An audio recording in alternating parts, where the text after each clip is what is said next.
कि हमारे समाज में शादियां तो हो जाती है, लेकिन उसके बाद कभी कभी संबंध किसी के 7 दिन चलते हैं, किसी के 7 महीने चलते हैं और किसी के 2-3 साल चलते हैं, और फिर संबंध टूट जाते हैं। और फिर दोनों लड़के और लड़की यही बात कहते हैं कि हमको तो तलाक चाहिए। महाराज जी, मेरा प्रश्न ये है कि ये वातावरण क्या है? ये पाश्चात्य संस्कृति का प्रभाव है या कोई और कारण है, और इसको किस तरह रोका जा सकता है? कृपया समाधान करें। पाश्चात्य संस्कृति ही इसमें मूल कारण। हमारी संस्कृति जो थी वो बच्चे और बच्चे के अधीन नहीं थी, माता पिता के अधीन थी। माता पिता ही बच्चे की जिंदगी को तय करते थे, माता ही जिंदगी के निर्णायक होते थे, माता पिता ही सोचते थे कि इसको किस रूप में आगे बढ़ाना है। लेकिन आज वो सब पाश्चात्य संस्कृति ने सबसे बड़ी 2 चीज़ें हमारे देश के लिए सबसे बड़ा अभिशाप बन के आएंगे। एक और तो सबसे पहला अंग्रेजों ने जो दिया को एजुकेशन। हमारे देश के कभी भी आज तक, आप सबको मालूम होगा, रामचंद्र जी की कहानी पढ़ी, गुरुकुल में पढ़े, लेकिन आज तक किसी गुरुकुल में रामचंद्र के साथ कोई बच्चियां नहीं पढ़ी। वो तो पवित्र आत्माएं थी।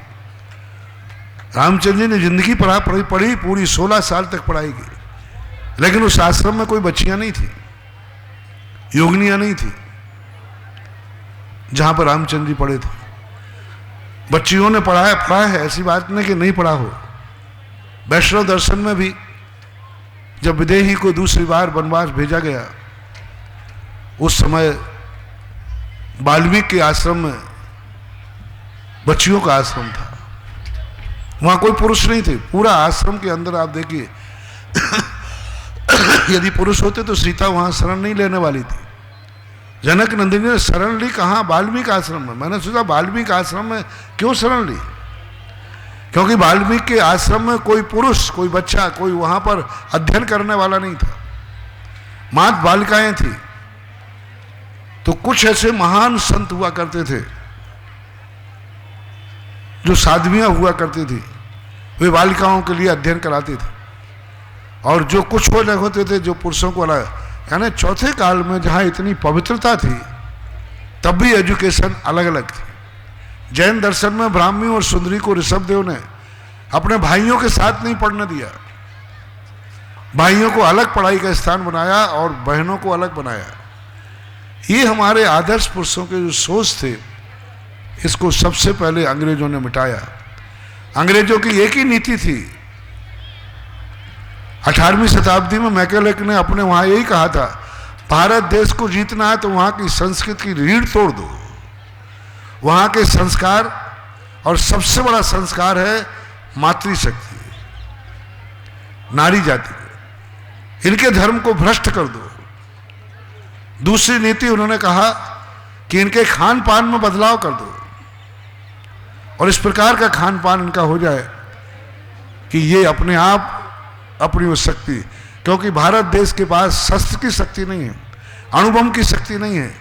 भारत देश के पास जो कुछ भी शक्ति रही सदा से अध्यात्म की, धर्म की और चारित्र निष्ठता की। इसको भ्रष्ट करो जैसे बने तैसे। 18वीं शताब्दी की घोषणा थी जब वो भारत घूम के गया कि भारत को पूर्णतः कैसे हमेशा के लिए गुलाम बनाया जाए, और उन्होंने वही नीति अपनाई, और उसमें एक एजुकेशन थी।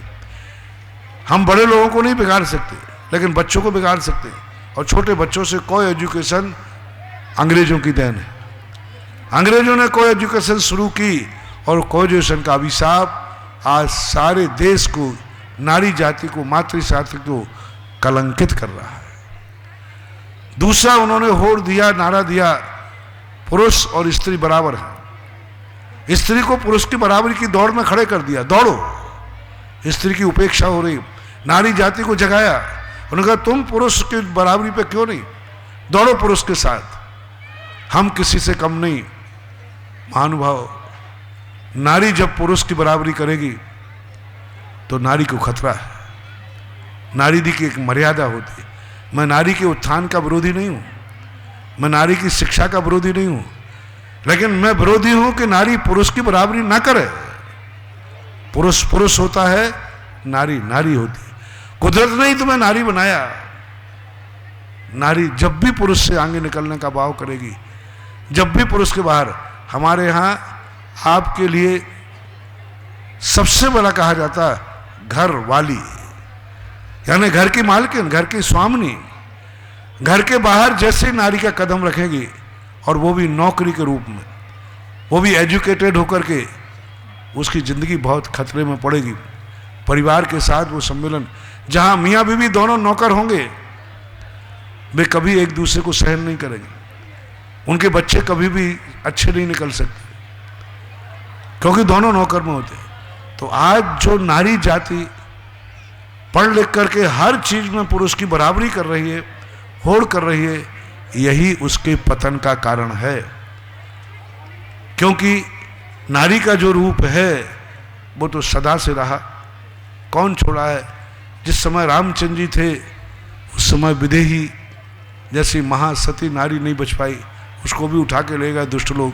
तो ये तो कलयुग है, और कलयुग में तो नारी जाति को अपनी सुरक्षा बहुत करनी ही पड़ेगी।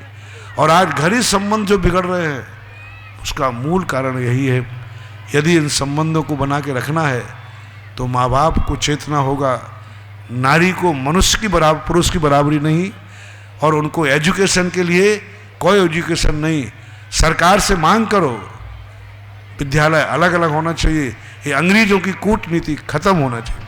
आज भी आप कॉन्वेंट में जाके देखना, इसका मैं कोई भी चीज़ मनगढ़ंत नहीं बोलता हूँ। किसी कॉन्वेंट में जाना आप, मोहिबाल जी, भगवती लाल, तो वहाँ जाके आप देखना, वो चला करके बच्चों को, एक बच्चा और एक बच्ची को चला करके बैठाल दे। अपनी सभा में देखो, अपने स्थान पर देखो, महिलाओं का स्थान अलग होता है, पुरुषों का अलग। वहाँ पढ़ाने के लिए एक टेबल पे इधर बच्चा बैठेगा, बीच में बच्ची बैठेगी, फिर बच्चे बैठेंगे।